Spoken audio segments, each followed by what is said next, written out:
Modi focus रे डिफेक और digital arrest 3 दिनिया DGP IGP सम्मेलन रे डिजिटल फ्रॉड साइबर अपराध को चैलेंज भावे ग्रहण करने को आह्वान देइछन्ति प्रधानमंत्री। डिजिटल ठके साइबर अपराध रोकने को एआई उपयोग करने को परामर्श देइछन्ति। सेपरि पुलिस को स्वच्छ एवं स्मार्ट हेबाकू कहिछन्ति प्रधानमंत्री। व्यवस्था को रणनीतिक जत्नशील एवं निर्भरयोग्य पई आह्वान देवा सहित कार्यचाप ह्रास पई प्रजुक्ति विद्यार उपयोग को गुरुत्व देइछन्ति। स्मार्ट पुलिसिंग व्यवस्था उपरे गुरुत्व देवा सहित विकसित भारत दृष्टि पुलिस व्यवस्थार आधुनिकीकरण को गुरुत्व देइछन्ति प्रधानमंत्री। सम्मेलन उद्यापन पर नुआदिल्ली फेरिछन्ति प्रधानमंत्री नरेंद्र मोदी और केंद्र गृहमंत्री अमित शाह। 3 दिनिया सम्मेलन में देशर प्राय 90 जन डीजी वाईजी रैंकर अधिकारी समेत विभिन्न सुरक्षा संस्थार मुख्य जोग देइथिले।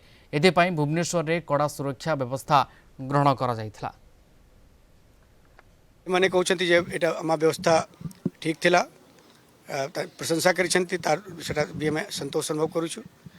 विभिन्न चैलेंज भीतर आमार समस्त पुलिस भाई माने ऑल रैंक एवं फाइल से माने दिन रात परिश्रम करके ये इवेंट को सफल विभूत करवाटा जो चेष्टा कर ताको भी मु धन्यवाद देउछि एवं ताको ऊपर गर्व अनुभव करुछि। राष्ट्रीय स्तर गोटे इवेंट और सेटा भी सिक्योरिटी एवं पुलिसिंग ऊपर अपन देश एवं विदेश रे अपन जो आम सिक्योरिटी चैलेंज अच्छी सिक्योरिटी थ्रेट अच्छी सेटा विषय अपन समस्ते अवगत अछंती ताको सुचारू हिसाब रे जमती करबा कथा ता ऊपर एटा कार्रवाई कराई छी एवं फुल प्रूफ सिक्योरिटी ब्लैंकेट सुरक्षा बले सुनिश्चित कराई छी।